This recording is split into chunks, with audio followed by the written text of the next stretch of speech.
Before we start, Andy, I just wanted to say a quick thank you to our podcast sponsors, Money Farm. Now, Money Farm are the largest digital wealth manager in Europe, and they create portfolios of ETFs for their clients. They're incredibly cheap and ideal for somebody who's wanting to get into investing, and perhaps for more experienced investors who don't actually want to run their own money anymore. Now, they will even offer to run the first £20,000 of any of our listeners' portfolio absolutely free if they enter the code MTTM20K into the website at moneyfarm.com. For more information, check out their website. But for now, Andy, let's get back on with the show. Hello and welcome to episode 172 of the Money to the Masses podcast with your resident expert, as always, Damien Fay, and me, Andy Leaks. Damien, welcome back. Good to see you again. So we built it up midweek. We said you must make sure you catch us on Facebook Live Tuesday night, 8:30. But what happened? Well, you know that phrase that a poor workman blames his tools? Well, I'm going to do exactly that, because despite Andy and I's best efforts, any of you who did log in to see Facebook Live and the first ever show of me and Andy on Facebook Live, you would have just basically seen me staring at a screen going, Andy, are you there? And in fairness, I did do a talk for about 10 minutes on various things to do with money, and then we worked out we couldn't get Andy on. And the reason is there's a technical hitch with the apps on Facebook that we are resolving. So we're blaming Facebook. It is Facebook's fault. One of the ways we can stream it live to our Facebook page is not working. So we'll don't worry, we're going to remedy that. I'm not sure it's going to be high on the list of Facebook's priorities right now, where they're trying to stave off copious amounts of lawmakers and probably various different governments calling them to account and trying to make sure their stock price doesn't plummet any further. So we will get there. We'll try and do it again maybe next week, the week after. Keep an eye on our social media and we will put it out there, and then you'll know. So those of you who did write to me, so I'm gutted I missed the Facebook Live show. You didn't. So anyway, enough of the Facebook Live. We'll move swiftly on, and we'll come back to that in a future week. How are you, Andy? I'm good, thank you, my friend. Yeah, it's been a busy week. Obviously, it's tax year end coming up, and I work in the numbers world, so I've been busy squirreling away in my little office in London, trying my best to get prepared for next week. And obviously, it's fallen at a bit of a tough time this time around because of the way that Easter's fallen, 4 days off. So yeah, just the day job is killing me, but it's been good fun, and I'm really looking forward to, actually, by the time listeners download this podcast, the Easter weekend will be well in full swing. But I'm really looking forward to finding some chocolate eggs in a field and probably getting wet looking at the forecast. How have you been this week? I've been similarly. My week is pretty much a mirror reflection of your week. So if you don't work in finance, one of the things that you might not realise is the seasonality in the world of money. During the summer, no one is really interested in money that much because you want to spend your money on your holidays, which I understand. And in September, you come back and people start thinking, oh, I've got to sort out my ISA or sort out my that thing I've been putting off for months, whatever it is. So you get a little peak again, it dips at Christmas. Then what happens? You get this crescendo building up to the tax year end because there are so many things, be it ISAs, pensions, that are all linked. They have limits that relate to tax years. And the tax year end, as Andy said, is the 5th of April. And so everything builds up to this point that's almost like the biggest stress in the world of money, where everybody suddenly pays attention. Imagine if you were in a retail world, everybody, I suppose a bit like Christmas really, everyone buys things at a set time. So we're at that point, and it means that you do have to all hands to the pump. But funnily enough, in where I worked, I don't know about you, Andy, but previously we were never allowed holiday in March or April until the 5th of April had passed, and then after that we became demob happy and we were able to do what we wanted anyway. So I'm just like you, and it's Easter Sunday if you're listening to this on the day it's released, and I am in a field looking for chocolate eggs. Not the same field as Andy, but a field, because I'm doing the same thing with my kids. Anyway, what's on the show this week? Yeah, I was just about to ask you that very question. What have we got coming up? I'm going to do a quick bit on the markets because they are interesting. It does make that part of the podcast slightly contemporary, but I was going to talk about it in the Facebook Live non-event this week, so it seems only right that I'll pick it up because people have been getting a lot of value from the current updates on the market. I also want to talk about how to open a stocks and shares ISA. Now, there have been, funnily enough, quite a few people who've written in to me with the same question, asking, well, how do you do it? They wanted the sort of simple approach, going back to basics, and they almost apologise for the question being too basic, but there never is a basic question in finance, really. I think people shouldn't be afraid to ask, and there are lots of people out there who might know how to invest. They may be investors, but there are people who might want to start. So given that it's the tax year end and it's Easter, which given that you've got a bit of holiday, 4 days to get stuff done, I want to talk you through that. And the other thing I want to talk about is a benefit that if you've got grandparents, or more importantly, if you have parents that might look after your children for you, there's some benefit, a boost to their state pension that's not very well advertised, a little known fact, as it were, Andy. So I want to talk about that. But before we get on with the show, I just wanted to mention a couple of reviews, as we now do. So we've had another few 5-star reviews this week. So thank you to Mountain Monkey. I love these names. Great podcast talking about money and investing in an entertaining and knowledgeable way. A great listen. We've also got sorry user ID taken. Oh, I like what he's done there. That's his username on. Oh, very good. I've listened to Damien and Andy on their podcast for a while now. I've picked up some useful tips, and their style has grown on me now, so that I look forward to the next one being released. Keep up the good work. We grow on people, Andy. That suggests... Yeah, we were obviously irritating at the start. We're irritating at the start and we grow. And lastly, Stargazer Man, thank you so much for such clear advice on so many complicated matters. Right. Just a reminder, if you want to get your review read out, then you know what to do. You need to get online, give us a review, and you could feature on next week's show. Sorry, Damien, shoot. Right. The market, I don't know if people have been paying attention to what's going on in the stock market. If you invest, you probably have, and you've been either... hopefully you haven't been having sleepless nights, but you've probably noticed some crazy moves going on in the stock market. So just to give people who probably maybe the first time they've listened a bit of a steer of what happened this year, we basically got to the end of January and the stock market was at all-time highs and everything was rosy. And then on the 26th of January, things started to turn sour, and there were some signs that things might not be quite right, and then the market fell through the floor. And we got a correction in most stock markets eventually, so they fell by at least 10% over a period of time, and that was sparked principally by concerns over inflation. And so the market was worried that inflation was going to pick up. There was a bit of a rout in bonds, and it filtered, that nervousness filtered into the stock market. But since then, the market picked up, and it was driven largely by tech stocks. Then what happened is, if you probably have to be on the moon to not know that Facebook are under a lot of pressure because of the way they've been accused of leaking data. They've had partners who've used data of 500 million users, I think it was 50 or 500, lots anyway, and they've now come under scrutiny, and their share price has plummeted, and at one point I think it was down as much as 20% in little over 10 days, which is an incredible fall from grace. Now, what's happened, and why I want to talk about the market this week, is that at the end of last week we got to the period where things were looking pretty dire. The sort of bullishness was dissipating from the market. We're getting a lot more bearish sentiment. Lots of people coming out saying the sky was starting to fall in, and it wasn't looking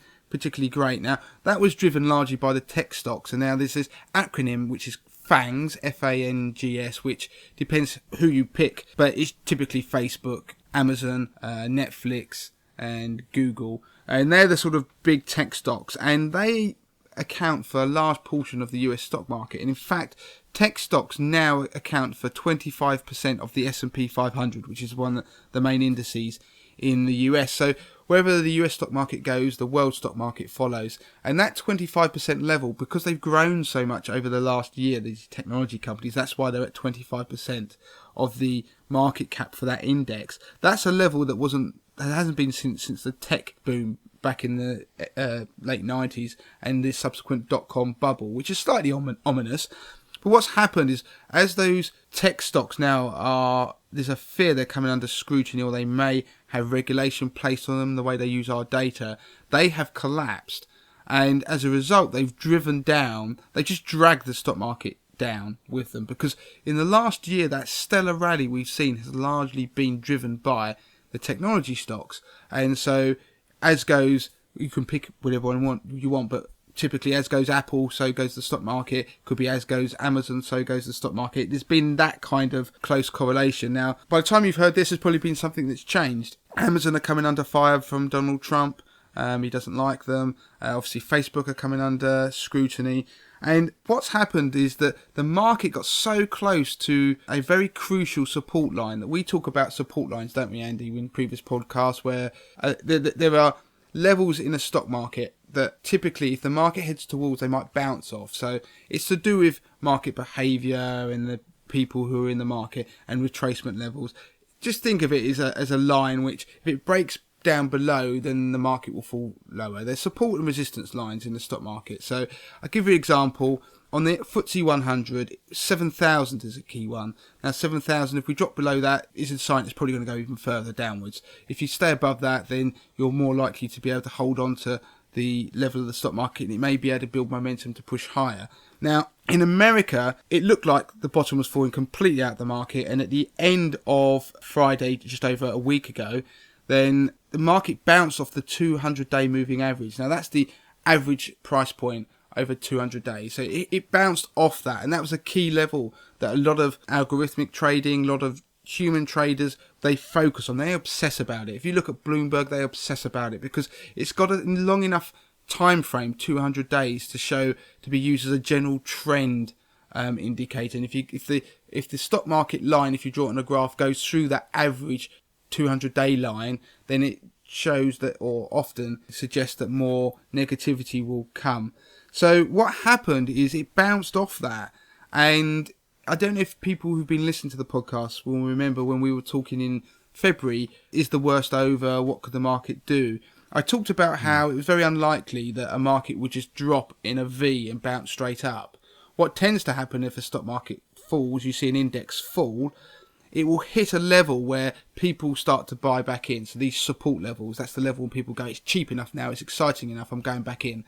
And so that support level, which there are lots of them all through different levels in the stock market. And what tends to happen, it gets to a point where it might bounce off that and it seems like to be a V. There are lots of different scenarios, but one of them that can happen, but one of them is that the index will then start to rally but then dip again, and it'll catch people out, but it will then go down towards that lower level again and either go through it, or it might try and bounce off that level again, and that gives you like a W formation if you were to draw the chart, and that is like almost a confirmation of the bottom of the market. So it's almost, that point is where the buyers come back in and they outnumber the sellers, and it gives it support. So what happens is people go, right, this is the bottom of the market, so from here the market will only go, or tend to go upwards. What happened is, incredibly, on Monday that just passed, so that was about 5 days ago, if you're listening to this podcast, 6 days ago, the stock market in America had the biggest rally in 2.5 years. It just went through the roof. We saw it going up 3% in a day. Now, that was an incredible, I mean, it caught everybody by surprise, but that's people who try and predict where the market's going. So what happened is there were some people who were very bearish, who were like, oh, that's not supposed to happen, and they were sort of grumbling. But there were equally a whole bunch of people who wanted to be very bullish, who were then proclaiming that that's the bottom of the market, it's only on upwards from here. And of course, what's actually turned out to be the case is that the day after that, the market tumbled again, and we've had periods of extreme volatility since. So you have to be careful, because these patterns that people look for, these sort of, whether it's a W shape or all these, there's loads of them that these technical analysts and traders look for to try and predict where the market might go in the future. You tend to only know for sure that that particular pattern was of a certain type that was the turnaround in the market in hindsight, so looking in the rear view mirror. So predicting at that point is a bit tricky. So it may be that is the bottom of the market. It may be the market might go a hell of a lot lower. So what I really want to do is just to sort of remind people it's an interesting market at the moment. We are now stabilising, and the last day before Easter the market then picked up again, and we've had a little bit of a pickup, but we are still bumbling along the recent lows. We're not shooting any lights out. And so where the market is going to go is going to be very dependent on what happens with the technology stocks. Now, the other big thing that's going on in the world is the trade wars. Now, the trade wars, potential trade wars, Donald Trump is like a drunk in a pub who's swinging punches at everybody around him, blaming them for everything. You know what it's like when a drunk doesn't know who did anything or said something. They go for anyone. That's what Donald Trump, that's his approach to economics and trade policy. So he's having a pop at China. He had a pop at pretty much everybody, including Europe. And so enacting these tariffs, or saying he's going to, and trade wars are very bad for the global growth, because trade between countries is incredibly important, and no country is an island in an economic sense. And so what it means is that if America decides they're going to slap tariffs on Chinese products and make them very expensive, their own consumers are going to get hurt by that, because they're going to have to pay more for the things they import. And you won't necessarily be able to make them cheaper in your own country anyway. So it's never quite that simple. And of course, in any war, people retaliate, and China could retaliate. And at the moment, China are talking about retaliating, but that's what we've got to watch for. That will also determine how this plays out. Now, historically, China has often retaliated to these sorts of things, but tended not to escalate them. And then one of the things that China has done, they've started to look at certain areas of agriculture and things that they import that they will slap tariffs on, but they're very low. We're talking only a few billion. Because one of the biggest ones, just a point of interest people might like to hear, is that soya beans is a really big one. Now, China imports loads from America, and now if China really wanted to screw over the US economy, they would just slap on massive import tariff charges on the import of soybeans, because it would absolutely ruin the local economies and the farming community, the very people who voted Trump in to save America. And so they could do that, but the only problem is that their economy, China needs it needs its soybeans, and it can't produce enough for itself. So they're unlikely to do that, because that will actually therefore have a huge impact, because they're used for things like cooking oil, and so have a huge impact on their own population and maybe even the lower income end of it. So that's why these tit-for-tat trade wars are tricky, because if somebody does wade in, then it will have all kinds of consequences. So going forward, have a look to see how China, what they do and how they retaliate, or whether there is actually just a form of behind the scene chatting and a lot of puffing of chests from people like Donald Trump, paper tigers, where nothing really does come out of it. So that's where we are with the stock market. There's a lot still to happen. We don't know if the market's going to suddenly fly higher or descend lower. If you took a dipstick of the sentiment out there and what people and analysts are favouring, they're definitely now starting to favour towards the downside. That's just reality. But just because everybody thinks the market's going to fall doesn't mean it necessarily will. But there is a lot of dark clouds out there. And one of the ways you can see that is, I've mentioned it a couple of times on the podcast, but it's just for people, we're not short-term traders. I mean, you might be if you listen to the podcast, if you do your own thing. But when I talk about 80-20 investor, it's long-term investing. But just out of interest, if you ever have your stock app on your iPhone or whatever, they're always normally included free. They're quite interesting if you sometimes go and watch what happens in the US stock market at the moment. So what happens is during the day, you may get the stock market bid up, so it might start to rally. And even if it then starts to dip during the day, what used to happen when everyone was very bullish about the market, they would buy any of those dips, and then what would happen, it would then rally into the close. That was a typical pattern. If you watch what happens at the moment, when you get into the last hour of trading, so that is typically now about from 8 p.m. in the UK to 9 p.m. in the UK, so the close of play over in America, the stock market tends to sell off. So we're seeing patterns where it could suddenly be up 2%. Everyone's going yee-haw, but then it will end up finishing in the red at the end of the day. And that sort of pattern isn't typically bullish. That's not the sort of thing you would hope to see. And if the market's going to turn around, you want to see a little bit more strength into the close of any given day. So anyway, that's the overview of what's going on with the markets. And the other quick thing, obviously with Facebook, before we move on, if Facebook is to turn around and they finally hit a bottom, their stock price won't fall any further, then I think a lot of the traders out there are hoping that Mark Zuckerberg will actually show some form of leadership and face the music, and perhaps employ external moderators, auditors or whatever to look at what's gone on And the fact that he hasn't doesn't fill you with a lot of confidence, does it? Because you wonder how many other skeletons are in the closet. Because I'm not saying there are, but if they're not going to get anybody else external, that does worry you. Before we move on, Andy, I just wanted to quickly mention 80/20 Investor. Now, 80/20 Investor is my DIY investment service. Do go and check it out. I empower and teach people how to invest their own money. The service provides data-driven fund tables. The data is driven by my own unique 80/20 Investor algorithm, which I created.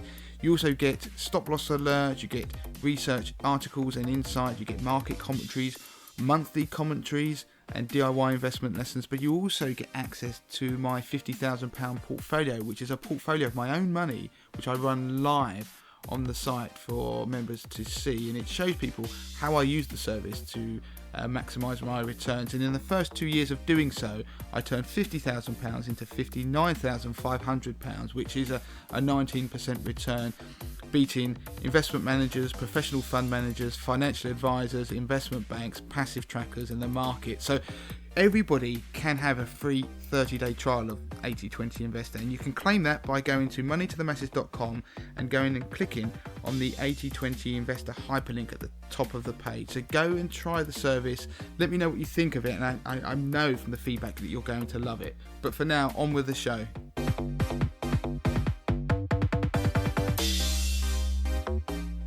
Okay, so how to set up a stocks and shares ISA. Damien, you're going to tell us how. Yeah, I'm going to run through this at a pace. Don't worry, because if you go on to moneytothemasses.com, there is an article how to set up a stocks and shares ISA, which I put down ahead of this so that people could go and find it if they wanted to. And I've made sure, Damien, that link is on the notes on this podcast. So when you've got time, check on the notes and click on the link, and it'll take you straight to it. If we were in the same room, Andy, I'd high five you right now, but we're not. So right, so if you want to open up a stocks and shares ISA, now the limit you can put in any given year at the moment is £20,000. So you might have all of that, you might not. So you need to decide how much you want to put in, because that's going to influence where and who you pick. Now, I'm talking about stocks and shares ISAs, not cash ISAs.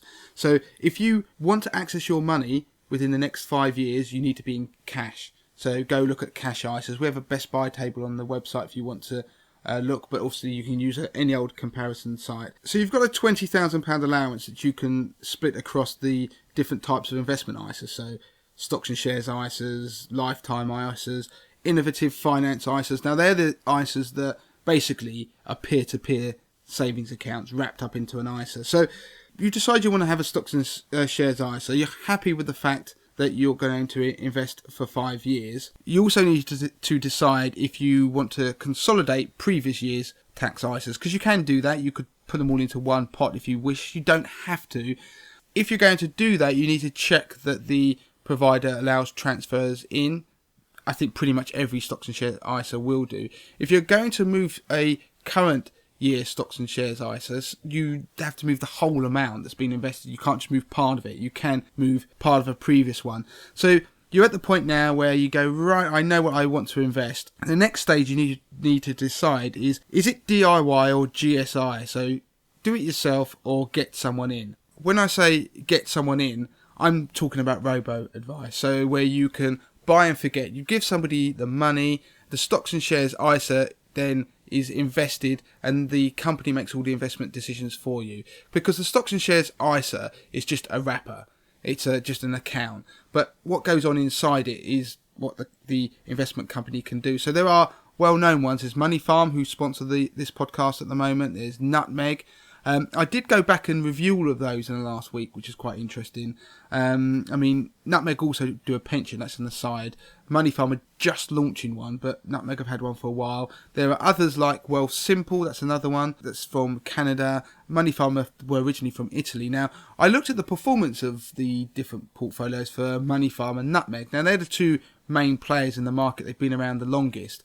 And interestingly, Money Farm's performance in recent times, or since they launched in 2016, has generally outperformed Nutmeg's. But it isn't all about performance. You actually want to see a bit of management going on. I was quite intrigued, actually. I'm pretty granular with this stuff, and some people might think I need to get out a bit more. But I go down and keep tabs on how their portfolios change in where they put how much in bonds and how much in equities. And I can see that Money Farm have changed it over the last year in particular. I would say they were slightly late to the rally of 2017, but they performed very well since they launched. They did very well in 2016, slightly lagged in 2017, but still did okay. And in 2018, they've taken risk off the table. Now, I don't know if that's in response to what happened in February or ahead of it. It's more likely to be in response. So their performance has been good. And if you're just going out there for a buy and forget solution, whether it's a managed fund or a passive fund, because don't forget, they use ETFs, so like passive investments,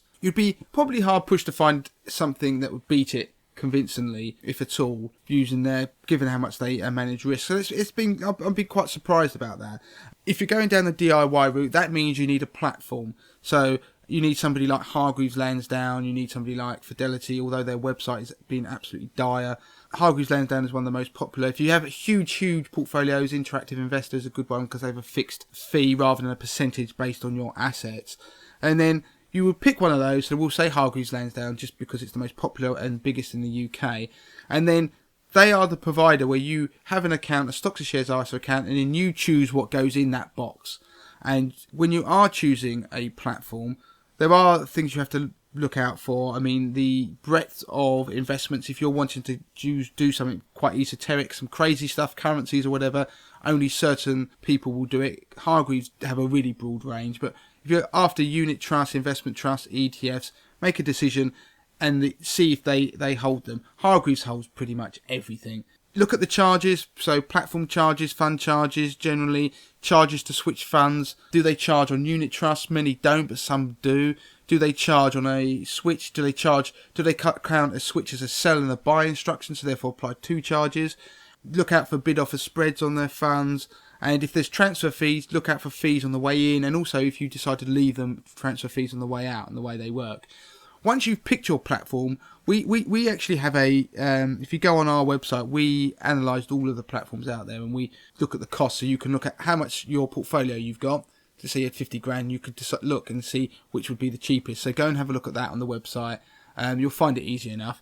Then once you've picked your stocks and shares ISA, determine your risk profile. A robo-advisor, so one of the GSI routes, they'll do that for you via a very short questionnaire, and then they'll go, da-da, here's a portfolio, and you go, thank you very much, boom, with your money. Look at the minimums, though, as well, because if you only want to invest monthly, some people will want higher minimums. I think if you're doing regularly, I think people at Hargreaves are like £50. That seems to be about standard. But someone like Wealth Simple, which is one of the robos, will do it for as little as £1. If you are going to go down a DIY route, you need to assess your own risk profile. Some of the platforms may have tools, but Finametrica is a risk assessment tool that come out of Australia, I think it is, which lots of advisors use in this country. And it's the best one out there, but you have to pay for it. So you have to pay £20 to £30. So it's called riskprofiling.com. If you go to that website, you might be able to find it. Alternatively, sign up to one of the robos. You don't have to invest. You can do their risk profile questionnaire for free and find out what your profile is. Then you get to the area where you need to choose the actual investments. So they're the actual funds to invest in. Again, some of the platforms have fund shortlists. They have some research to help you. Of course, 80/20 Investor, that's what that was designed for, to try and help people with their research to pick funds.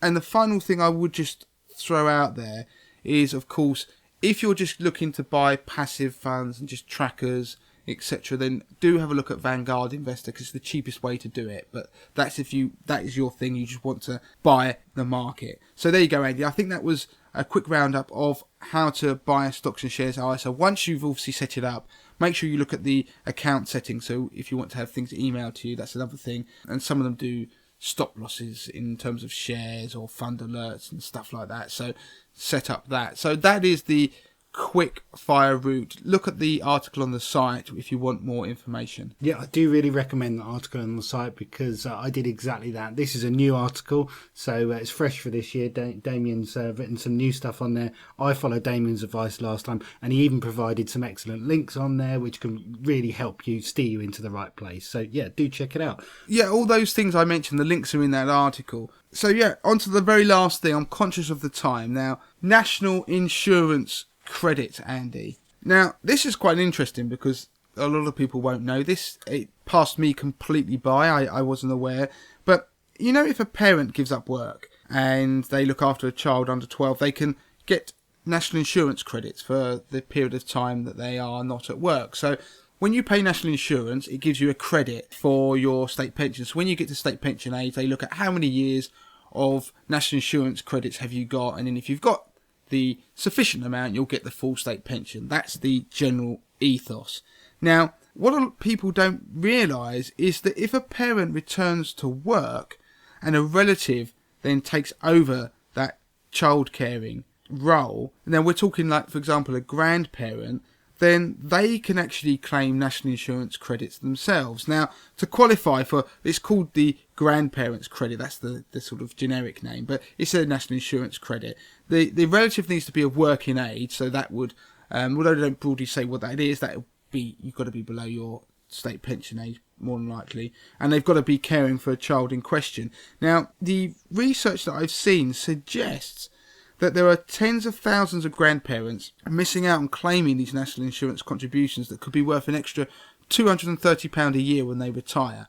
Now, I know that's not going to make them rich, but that is definitely, well, it's free money, effectively, if you're doing this and you can claim these credits. So it was just a quick FYI. I mean, it depends which piece of research you look at, because I've also seen one that suggests that the figure is closer to 100,000 people could claim this credit. So if you want to know more, go to the .gov.uk website and Google national insurance credits. Great stuff. Damien, some fantastic advice in there and timely stuff as well with this time of year. I've enjoyed it, mate. Are we going to do Facebook Live again sometime soon? We won't put a promise out there because we don't know if the technology is quite there yet, but we're going to try it again, aren't we? Well, definitely, because I think it'll be fun, because you'll see me and Andy talking more openly on screen, but it also allows a bit more interaction, so you guys can ask questions, you can just talk about anything, you just say hello, you do whatever you want. And I like that. It's not been done. I've not seen anybody really doing it in money. So I want to see how it works out. So we are definitely going to do it. We just need Facebook to stop selling our data and yeah, and concentrate on fixing bugs on their app. Yeah. Brilliant stuff. Okay, so if you could please review the podcast if you haven't already, we really appreciate that. It helps us fly up those iTunes charts and helps us to help more people for free, which is really what it's all about. And of course, if you want to get in touch with Damien, you can do so in the usual ways at Money to the Masses, that's with the number 2, or podcast at moneytothemasses.com, or Damien at moneytothemasses.com. I'll let you into a little secret. They both get through to him. Damien, we're done. We're done. Enjoy your Easter. Don't forget to claim your free copy of Damien's best-selling book, The 30-Day Money Plan. Sort your finances in just 5 minutes a day, worth $4.99. Just go to moneytothemasses.com/podcast to find out how.